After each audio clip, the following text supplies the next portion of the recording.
ഉണ്ടോടാ നിനക്കൊക്കെ?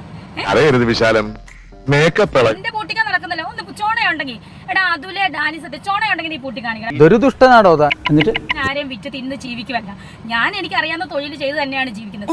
സബ്സ്ക്രിപ്ഷൻ അത് ഞാൻ തുടങ്ങിയപ്പോഴാണല്ലോ നീയൊക്കെ ഇത്ര വലിയ സംഭവം ആക്കിയേക്കുന്നത്. അറിയാമോ? അറിയില്ല എന്നാ അറിയണം. ആണോ മാനം കെട്ട അതുലെ എന്തോ കുത്തി പറയുന്ന പോലെ എനിക്ക് ഫീൽ ചെയ്യുന്നുണ്ട് കേട്ടോ. നാണം ഉണ്ടോടെ എന്റെ സബ്സ്ക്രിപ്ഷനിൽ കയറിയിട്ട് എന്റെ സബ് എടുത്തിട്ട് ഇങ്ങനെയാണെങ്കിൽ ഞാൻ കളിക്കല്ല, ഞാൻ നേരെ ചിറാപുഞ്ചിരി എല്ലാം എടുത്ത് കണ്ടിട്ട് നീ ആസ്വദിച്ചിട്ട് സ്ക്രീൻഷോട്ട് എടുത്ത് പുറത്ത് വിടുന്നു. നീ ഒന്നും പണയണ്ട. നീ കാരണം എനിക്ക് കുറച്ച് പ്രൊമോഷൻ ആണ് കിട്ടുന്നത്, മനസ്സിലായോ? എനിക്ക് എവിടെ ചെന്നാലും ഈ ഗതികേട് എന്നെ വരും. ഇവൻ സമനില തെറ്റി ചെയ്യുന്ന ഈ ഇടയായിട്ട് ഇതിന്റെ സ്ഥിരം ഞങ്ങളുടെ ഈ ചങ്ങനാശ്ശേരിയിലെ പോലീസ് സ്റ്റേഷൻ കയറി ഇറങ്ങിയതൊക്കെ നീ മറന്നുപോയി. പച്ചവെള്ളം ചവച്ചു കുടിക്കണ പഞ്ചപ്പാ.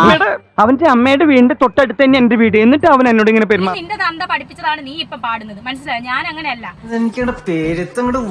അതുപോലെ ഡാനി സത്യനും അവനും കേൾക്കണം, അവൻ ഇവനുമാണ് ഒരു സൈഡ്. ഇതിന്റെ പിന്നിൽ വമ്പൻ സ്രാവുകളും നീലത്തിമുങ്കലും. ഒരു ഡാനി സത്യനും ഒരു അതിലും നിശ്ചയിച്ചു കഴിഞ്ഞാൽ രേണുസുധീർ അക്കൗണ്ട് പൂട്ടുമെന്നാണ് വിചാരം. ഞാൻ നിരപരാധിയാണല്ലോ, സത്യം തെളിയും, സത്യമേത ജഗതേ ജയഹേ ജനതേ എന്നൊക്കെ പറയുന്നു ഞാൻ. കാരണം സംഭയാമി യുഗേ യുഗേ സംഭവിക്കാതിരിക്കുന്നത് സംഭവിക്കാനേ. എല്ലാവർക്കും സന്തോഷമായല്ലോ. എനിക്ക് സന്തോഷമായി. എല്ലാവർക്കും